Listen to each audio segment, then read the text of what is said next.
Hello दोस्तों, तो आज हम बात करने वाले हैं सरफेस टेंशन की पृष्ठ तनाव की। भाई हमने अभी तक फिजिक्स के काफ़ी सारे बेसिक टॉपिक्स कर लिए हैं।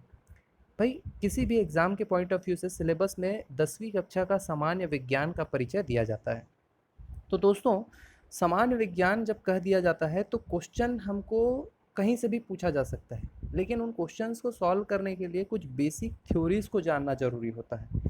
तो हमारे इन वीडियोस में ये बेसिक थ्योरीज़ ही हैं। जैसे कि बायो में हमने क्वेश्चन आंसर बता दिया था, लेकिन फिजिक्स में हम क्वेश्चन आंसर का सेशन अलग से तैयार करेंगे, ताकि वीडियो जो है वो कम समय पर हमको ज़्यादा से ज़्यादा नॉलेज दे सके और ज़्यादा बोरियत भी महसूस ना हो।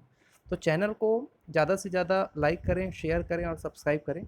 और आज हम शुरू करते हैं सरफेस टेंशन, पृष्ठ तनाव।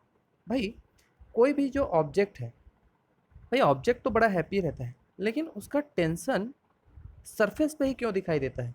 इस बात को लेकर के हमारे बेबी बॉस बड़े परेशान हैं। चलिए इनका ये परेशानी यहीं पर दूर करते हैं। भाई ज़रा समझिए, फोर्स जो है, पार्टिकल, किसी भी मैटर, कोई पदार्थ है, उसके जो कण होते हैं, हमको तो पता है कोई भी पदार्थ पार्टिकल से मिलकर बना होता है। तो ये पार्टिकल्स के बीच में कैसे कैसे फोर्स कार्य करते हैं? तो भाई दो पार्टिकल सपोज हम लेते हैं, हम लोग एक ही मैटर के दो पार्टिकल, दोनों का कलर सेम है, समझ लीजिए एक ही मैटर के दो पार्टिकल हैं। तो इनके बीच में या तो एट्रैक्शनल फोर्स हो सकता है या तो रिपल्सन फोर्स हो सकता है, दोनों में से कोई एक हो सकता है। लेकिन जब हम सरफेस टेंशन पढ़ते हैं तो हमको केवल और केवल एट्रैक्शनल फोर्स को ही या आकर्षण बल को ही लेकर चलना है। अब ये आकर्षण बल एक ही पार्टिकल, मतलब एक ही मैटर के दो पार्टिकल्स के बीच में, या दो अलग अलग मैटर के पार्टिकल्स के बीच में हो सकता है। यहाँ पर इस चीज़ों को ज़रा समझिएगा। ये ए और बी दो अलग अलग मैटर हैं और दोनों के पार्टिकल्स आप देख सकते हो।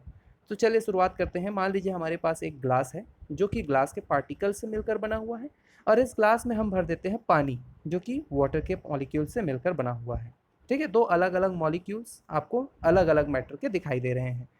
अब यहाँ पर यदि वाटर के ही मॉलिक्यूल्स के बीच में अट्रैक्शनल फोर्स हो या ग्लास के ही पार्टिकल्स के बीच में अट्रैक्शनल फोर्स हो, तो इसको हम बोलते हैं कोहेसिव फोर्स या ससंजक बल।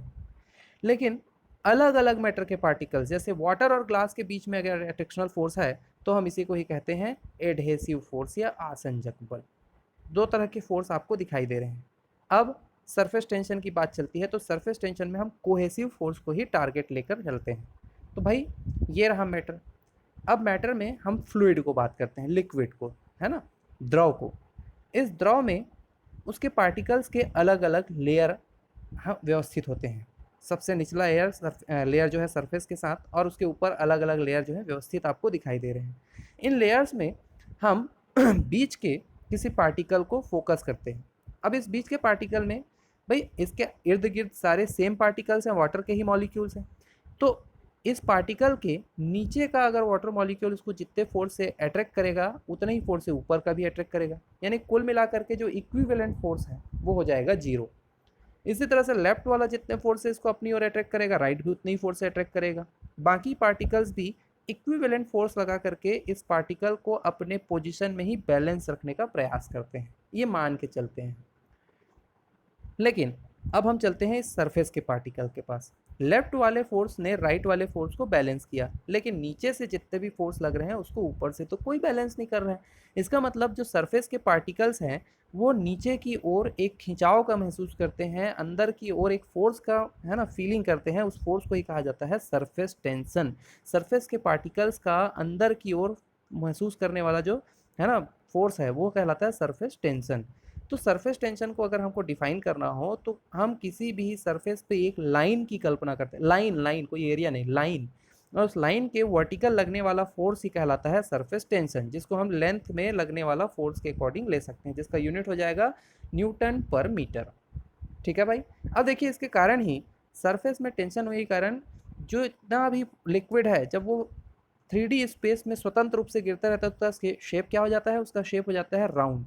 बोलते हैं ना कि जल की बूंद का शेप राउंड होता है, क्यों होता है? तो वो होता है सरफेस टेंशन के कारण। सरफेस टेंशन यानी कि कोई भी लिक्विड जब उसको फ्री स्टेट में गिराया जाए, कहीं पर छोड़ दिया जाए, तो वो कम से कम सरफेस एरिया अचीव करने का प्रयास करता है सरफेस टेंशन के कारण। और जो स्फेरिकल शेप होता है वो सबसे कम सरफेस एरिया रखता है। तो चलिए आगे लेते हैं भाई।